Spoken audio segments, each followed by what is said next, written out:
Hi everyone, hey, it's Carla here, just coming back again. This is going to be a completely different video from the last video. I am going to do basically like my top 10 tips for pumping and storing, breastfeeding, things like that. Okay, so tip number 1 is continue taking your prenatals or get you a postnatal. With my first pregnancy, I didn't continue taking my prenatals after I had my daughter this go round, and I think it's a big contributing factor into the increase in my production. I've continued to take my prenatals post-pregnancy. So continue taking your prenatal or get you a postnatal vitamin. I say take your iron supplement if you're deficient in iron. I don't know how beneficial it is to take an iron supplement if you're not deficient in iron, but here again, with this go round, this past pregnancy, I was anemic, which I hadn't experienced before, but I am continuing to take my iron supplements. I feel like it's been helpful as well. So even if it's not iron, if there's another vitamin or mineral or nutrient or something that you might be deficient in, take it, because I believe that that has been a contributing factor as well to my increase in milk production. Iron supplements. I take the 27 milligram one every other day because it's 150% of the daily recommended value, which I think is a lot. And I feel like if I was to take it every day, I would be really stoved up, if you know what I mean. So I take it every other day. So it's like I'm getting 100% one day, 50% the next day, and then I take it again the third day. So every other day. That's just me. I don't know. You might be more severely deficient in iron. I don't know, but I take it every other day because I don't want to be constipated. This next one kind of is like a 2-in-1, depending on how you want to look at it. The first part to it is alternate breasts when you're nursing. So for one feeding, let your baby nurse on one boob. The next feeding, let them nurse on the other boob. Okay? And then the second part to that is whatever boob you're letting your baby nurse on for that feeding, pump on the opposite one, which kind of, obviously that makes sense, right? You're feeding on one, pump on the other. And then when you go to your next feeding, alternate. So if my son is nursing on my one boob at 2 p.m., on my left boob at 2 p.m., I'm going to nurse on my right, I'm going to pump on my right boob. And then at 4 p.m. or the next feeding, I'm going to pump on my left, let them nurse on the right. So you're always alternating, so that way, you know, you're producing and getting the stimulation on both boobs, from the baby and from your pump. Okay, next tip.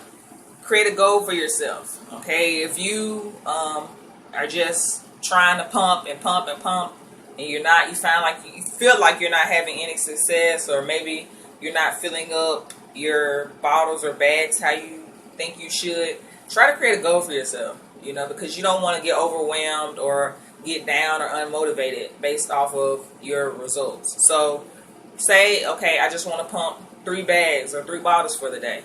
And that's what I do. Or that's what I was doing when I first started out this go round. Now we're at 5. My goal is 5 bottles a day. We're always going to have 5 bottles or 5 bags. But some days we might have 7. Some days I can do more. Some days, you know, it might be 6. It just depends on how things are going for the day. But if I only get to 5, I don't feel down. I don't feel discouraged because that's my goal. You know, and if I get to 7, that's just extra. You know, so that's just something to keep in mind. And 5, you're not going to have 5 just right off the bat. You got to keep that in mind. So the first couple of days, maybe even the first week or two, you might not have 2 or 3 bottles pumped. You could. It could be a goal for you, but don't be discouraged if you're not right at, you know, 3 bags or 3 bottles, 4 bags or 4 bottles. So set a reasonable goal for yourself based on what your baby is, you know, supply and demand, what your baby needs. Okay, your baby might not need that much, so that's why you're not producing that. So don't get discouraged by that. Next, carve out basically sessions where you don't pump. Okay, if you are trying to, if you set a reasonable goal for yourself and trying to reach that goal, don't be discouraged if there's one feeding time where you want to rest. Okay, that's the point in setting a realistic goal. So if you're setting a goal of 8 bags, okay, you're going to probably feel like, okay, I need to pump every time, and it's just not. It might be realistic for some people, but it's not realistic for everybody. So if you're setting reasonable goals, then within those goals, you should be able to carve out times where you're not pumping. Okay, so I know for me, I pump pretty regularly, but there might be a feeding or two, where I skip a pumping and my boobs don't feel painful, or they're not leaking or doing anything too crazy just because I skip a pumping session. So it's okay to skip some feeding sessions and omit pumping unless you just overproduce. But just keep that in mind. Is with anything, be consistent. You might not be deficient in folic acid. You might not be deficient in iron. You might not be deficient in vitamin C, vitamin A, whatever the case may be.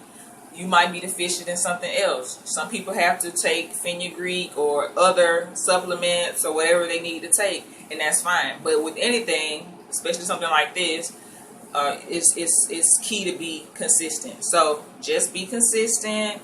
Like I said, when you're setting reasonable goals for yourself, just stick to your plan.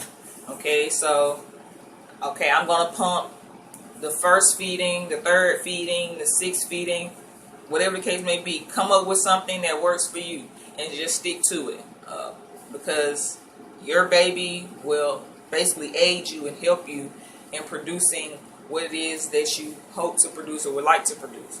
If you're not producing a lot, your baby just might not need a lot. You know what I'm saying? So just modify and tweak things, but always be consistent. Just stick with it. Stay at it.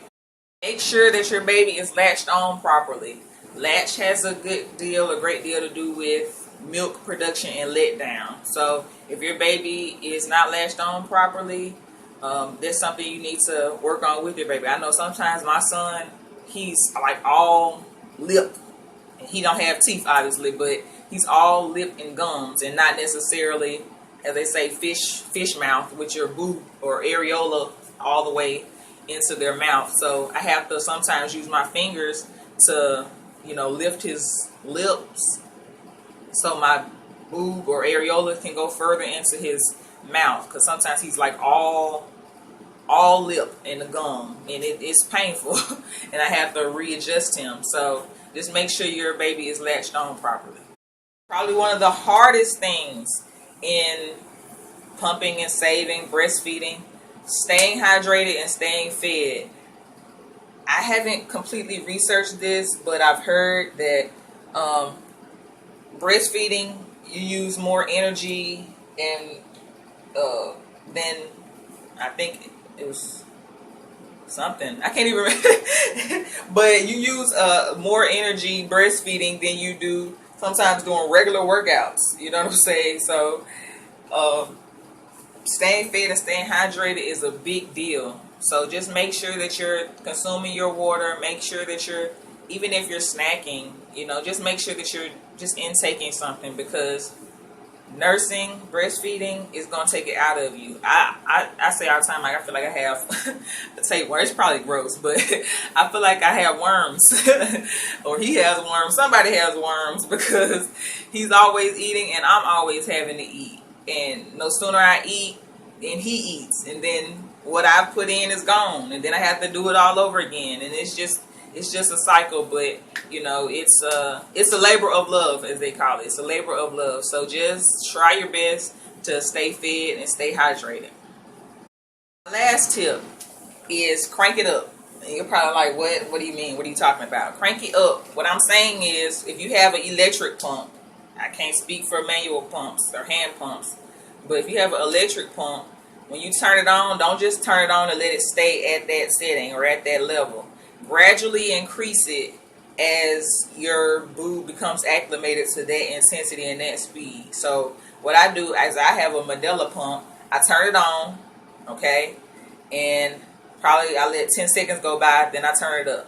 Then I let another 10 seconds go by, then I turn it up again. Then I let another 10 seconds go by, then I turn it up again. I gradually increase it every 10 seconds, and that just, I don't know, it's something new that I learned, because I didn't do it with my first child, but it just seems to just grab that milk out of there faster, and before you know it, you have a full bottle or a full bag. So gradually increase it. As you increase it, you just see the milk shoots out. It shoots out. And like I said, that's not something I had done or that I practiced with my first child when I was nursing, and I didn't see those type of results. But I feel like that has helped a lot. Just gradually increasing the speed and intensity. And you'd be surprised how effectively and efficiently you're able to move that milk out of your boob. So crank it up. That's it. Those are my top 10 facts. If I had to pick my top 3 techniques or practices or tips for increasing my supply, it would be my continuing to take my prenatals post-pregnancy or postpartum, taking the iron supplements, and staying hydrated. Not even eating, even though that's a big part of it, but just fluid, iron, moving the fluid, and then prenatals or folic acid. Those are the top 3 things. And I feel like those have been the biggest contributing factors to my increase in milk production. So just keep those 3 things in mind. If those are 3 things that you don't do or you feel like you haven't done, try them, because I feel like you might have success with that. Now, keep in mind, I'm not a lactation consultant. I don't do this every day. This is just things that I've experienced, that I've gone through, that I've seen results in. And I have a refrigerator, a freezer, 2 freezers full of milk. Well, I guess a freezer and a half. Or it might amount to just a freezer altogether. But my refrigerator freezer is full of milk, and I'm halfway through a freezer. Like, it's an upright freezer. And I have a whole another half to go through. And like I said, I'm just in I'm not even 2 months postpartum. So, I feel like I have a better grasp on nursing this go round. So that's all I have to say. If you have any questions, leave them down below. And I'll see you guys next time. Bye.